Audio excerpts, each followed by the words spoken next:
কেমন মা? নিজের শখ পূরণের জন্য 4 মাসের সন্তান বিক্রি করে দিলেন মাত্র 45,000 টাকায়। তারপর সে টাকায় কিনলেন নাকের নথ, পায়ের নুপুর, মোবাইল ফোন সহ নানা সাজ পোশাক। সামান্য টাকার বিনিময়ে নিজের নারী ছেঁড়া ধন তুলে দিলেন অন্যের হাতে। টাঙ্গাইলের মধুপুরে ঘটেছে এ অবিশ্বাস্য ঘটনা। বলা হয় সন্তানের সবচেয়ে নিরাপদ আশ্রয় মায়ের কোল। তবে এই ঘটনায় প্রশ্ন উঠছে, তবে কি মায়ের কাছে সন্তানও নিরাপদ নয়? টাকার লোভ, সম্পর্কের ভাঙ্গন নাকি মানসিক বিভ্রান্তি? ঠিক কি কারণে এমন ভয়ঙ্কর সিদ্ধান্ত নিলেন এই মা? বপুর ওইখানে যায় সিরাজগঞ্জের মানুষের কাছে বাচ্চারা বিক্রি করে দিছে। তারপরে 45,000 টাকা বিক্রি করছে। সেই টাকা দিয়ে নুপুর কিনছে, নাকফুল কিনছে, নতুন কাপড় চোপড় কিনছে, বোরখা কিনছে, তারপর নুপুর বানাইছে, মোবাইল কিনছে। আমি বারবার তাদেরকে বলছি, আর আগে তাদেরকে বলছি যে তোমরা বাচ্চা যদি না পালতে পারো আমার দেহ দাও, আমি পালির। আমার কথা গাইজও দেয় না। এই করবাই করে মেলা আবার শেয়া গেছে।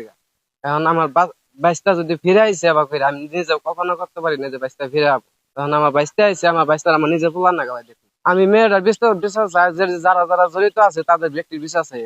2 বছর আগে রবিউল ইসলামের সঙ্গে ফেসবুক পরিচয় থেকে বিয়ে হয় লাবণী আক্তারের। সম্পর্কের টানাপোড়েনের মাঝেই 4 মাস আগে তাদের ঘরে জন্ম নেয় একটি পুত্র সন্তান। নাম রাখা হয় তামিম। তবে পারিবারিক জটিলতায় লাবণী ছেলেকে নিয়ে যান তার বোনের বাড়িতে। সেখান থেকেই শুরু হয় রহস্য। এরপর হঠাৎ করেই স্বামী জানতে পারেন তার সন্তান বিক্রির কথা। এদিকে সন্তান হারিয়ে কান্নায় ভেঙে পড়েন বাবা। আমার 4 মাসের সন্তান নিয়ে গত বৃহস্পতিবারে সিরাজগঞ্জের এক লোকের কাছে বিক্রি করে দিচ্ছি 45,000 টাকায়। আমি আমার ওয়াইফের বিচার চাই যে এই ভুলটা কেমনে করলো, আর আমার বাচ্চা আমি ফেরত চাই। যার কাছে বেচছে তারা খোঁজ খবর নেয় যে তার স্বামী আছে কিনা না আছে, এটা না জানাই তার কাছ থেকে সন্তানটা কিনছে। আমি তাদেরও বিচার চাই এবং যার মাধ্যমে বেচছে তারও বিচার চাই। সন্তান বিক্রির টাকায় লাবণী কিনেছেন মোবাইল, পায়ের নুপুর ও নাকের নথ। নিজের মুখেই স্বীকার করেছেন এসব কথা।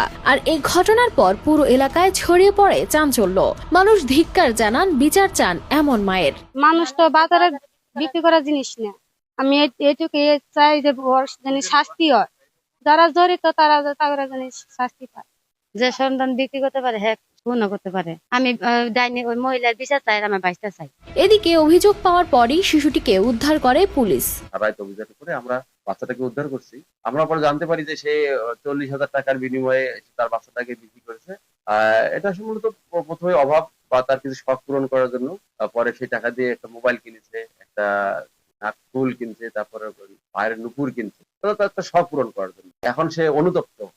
পরে বাচ্চা উদ্ধার করার পরে যখন বাচ্চাকে কান্নাকাটি করছে, অনুতপ্ত যে আসলে সে আসলে কাজটা ওরকম তো ভালো করে নাই। তারপরে এখন আমরা উদ্ধার করার পরে সে অনুতপ্ত, এখন বাচ্চা সে রাখবে।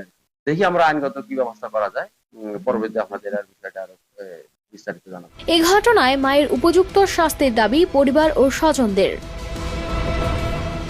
News desk, RTV।